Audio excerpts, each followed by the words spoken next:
नाज़रीन, इस वक्त की बड़ी खबर हम आपको एक बार फिर बता दें। राहुल ने अपने बयान पर अफसोस का इजहार किया है। सुप्रीम कोर्ट में अपना जवाब दाखिल किया। राहुल ने कहा कि जोश में ये बयान दिया था। राहुल ने कहा था कि सुप्रीम कोर्ट ने भी माना कि चौकीदार चोर है, जिस पर मीनाक्षी लेखी ने राहुल के इस बयान पर अदालत से रुजू किया था।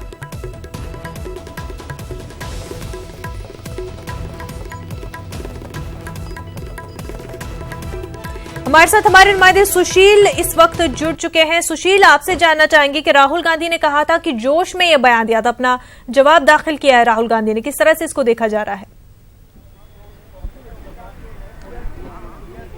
जी देखिए, अगर इसको देखा जाए, इस पूरे एस्पेक्ट को देखा जाए, तो कहीं ना कहीं राहुल गांधी के लिए एक बड़ा झटका जरूर है, क्योंकि जिस कॉन्फिडेंस में राहुल गांधी ने ये कहा था कि सुप्रीम कोर्ट ने भी माना है कि अब चौकीदार चोर है राफेल के मामले में, उसके बाद अब सुप्रीम कोर्ट में उन्होंने अपना जवाब दाखिल करते हुए ये कहा है कि अपने दिए गए बयान पर उन्हें खेद है, यानी कि वो ये मानते हैं कि उन्होंने गलती की थी और इसीलिए उन्होंने सुप्रीम कोर्ट से अपने दिए गए बयान पर खेद व्यक्त किया है। उन्होंने कहा है कि पॉलिटिकली कहीं ना कहीं मेंडेंटा था, एक उत्तेजना में उन्होंने इस तरह का बयान दिया था। तो कहीं ना कहीं ये जो बयानबाजी की गई है राहुल गांधी की तरफ से, उस बयानबाजी पर सुप्रीम कोर्ट के नोटिस के बाद राहुल गांधी ने खेद जताया है। ये मानते हैं कि उन्होंने इस बयानबाजी में गलती से की गई है, बयान पीएम पर जो उन्होंने बयान दिया था वो गलती से किया था, ये उन्होंने माना। अब महत्वपूर्ण सुनवाई इसमें कल होगी, क्योंकि मीनाक्षी लेखी की तरफ से सुप्रीम कोर्ट में जो अवमानना याचिका दाखिल की गई है, उस याचिका में साफ तौर से यह कहा गया था कि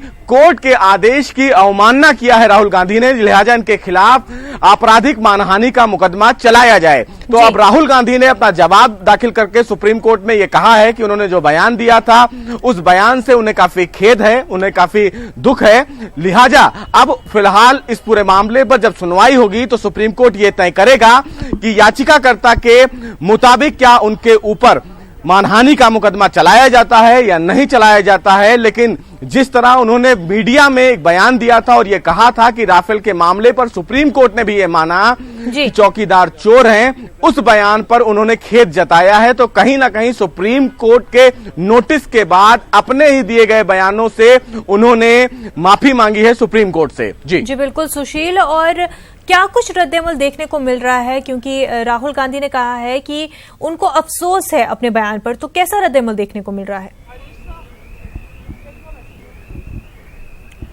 जी देखिए, फिलहाल साफ तौर से एक तरफ राहुल गांधी का बयान अगर देखा जाए, जो ये कहते हैं कि चौकीदार चोर है, उसके बाद अगर सुप्रीम कोर्ट में उनसे पूछा जाता है कि आखिर हमने अपने आदेश में ऐसा कुछ नहीं कहा, हमने अपने आदेश में सिर्फ ये कहा था कि हम रक्षा मंत्रालय के उन दस्तावेजों की वैधता को तय करेंगे, और ऐसे में इस तरह की बयानबाजी कहां हमने की और आपने मीडिया में जाकर इस तरह का बयान क्यों दिया, तो उस पर राहुल गांधी ने खेद जताया है। उन्होंने कहा है कि चूंकि राजनीतिक रैलियां हैं, देश भर में चुनाव का माहौल है, ऐसे में उन्होंने चुनावी उत्तेजना के आधार पर इस तरह का बयान दिया। हालांकि उन्होंने अपने दिए गए बयान पर खेद जताया है, तो उन्होंने ये एडमिट किया है कि सुप्रीम कोर्ट ने ऐसा कुछ नहीं कहा, जो बयान दिया था वो उनकी तरफ से दिया गया था और इसके लिए उन्होंने सुप्रीम कोर्ट में हलफनामा दाखिल करके खेद व्यक्त किया है। जी बिल्कुल सुशील, और जो अब बयान लगातार हर रैली में राहुल गांधी बोलते आ रहे थे कि चौकीदार चोर है, हर रैली में उनका ये जिक्र होता था इसका,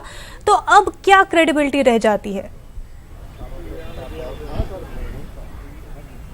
जी देखिए, क्रेडिबिलिटी की अगर बात करें तो इस हलफनामे के बाद कई चीजें साफ हो गई हैं। लगातार कांग्रेस का कहना यही था राफेल के मामले पर कि सिर्फ इस पूरे मामले में जो प्रधानमंत्री हैं उनके खिलाफ आपत्तिजनक टिप्पणी का प्रयोग किया जाता था और इस प्रकार की चीजें की जाती थी। बीजेपी की तरफ से बार बार इस पूरे मामले में यह कहा जाता था कि चूंकि एक संवैधानिक पद है और इसका हमें सम्मान करना चाहिए, लेकिन बावजूद इसके राहुल गांधी का इस तरह बयान कहीं ना कहीं उनके इस दिए गए बयानों पर सवाल खड़ा करता था। और इसीलिए जब अवमानना याचिका सुप्रीम कोर्ट में दाखिल की गई तो सुप्रीम कोर्ट ने राहुल गांधी से ही जवाब मांगा कि हमारे बयान को आप किस तरह कह सकते हैं, चूंकि आप एक जिम्मेदार नागरिक हैं, एक बड़ी पार्टी को रिप्रेजेंट करते हैं और इस पर आपको अपना जवाब देना होगा। तो अब पब्लिकली सुप्रीम कोर्ट में कांग्रेस पार्टी के अध्यक्ष राहुल गांधी ने अपना जवाब दाखिल किया और उन्होंने कहा कि उनके द्वारा दिया गया बयान पर उन्हें अफसोस है। जी। वो फिलहाल सुप्रीम कोर्ट में कहे कि जो सुप्रीम कोर्ट ने जो बयान दिया था, जो फैसला दिया था, वो उससे हटकर था। और ये राहुल गांधी ने सुप्रीम कोर्ट में अपने हलफनामे में माफी मांगते हुए कहा कि उन्हें जी। अपने दिए गए बयान पर काफी दुख है, काफी अफसोस जताया। तो अब जी। सुप्रीम कोर्ट यह तय करेगा कि कल जब इस पूरे मामले की सुनवाई होगी तो जी। क्या राहुल गांधी के ऊपर आपराधिक मानहानि का मुकदमा चलाया जाता है या फिर नहीं। जी बिल्कुल सुशील, बहुत बहुत शुक्रिया आपका तमाम तफसीलात के लिए। नाजरीन, इस वक्त एक और बड़ी खबर सामने आ रही है, आपको बता दें अमेठी से ये बड़ी खबर सामने आ रही है। राहुल गांधी के पर्चे नामजदगी पर एतराज का ये पूरा मामला है। इलेक्टोरल अफसर की अदालत में समाअत मुकम्मल हो चुकी है। आपको बता दें कि थोड़ी देर बाद फैसला सुनाया जा सकता है।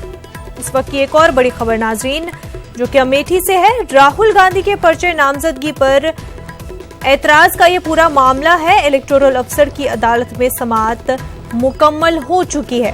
साथ ही आपको बता दें कि थोड़ी देर बाद फैसला सुनाया जा सकता है। पीएम नरेंद्र मोदी पर बनी फिल्म पर रोक फिलहाल बरकरार है। अब सुप्रीम कोर्ट फिल्मसाजों की अर्जी पर जुमे को समाअत करेगा। इलेक्शन कमीशन ने सुप्रीम कोर्ट में सीलबंद रिपोर्ट दाखिल कर दी है। सुप्रीम कोर्ट ने इलेक्शन कमीशन से कहा कि वो रिपोर्ट की एक कॉपी अर्जी गुजार को दे दे।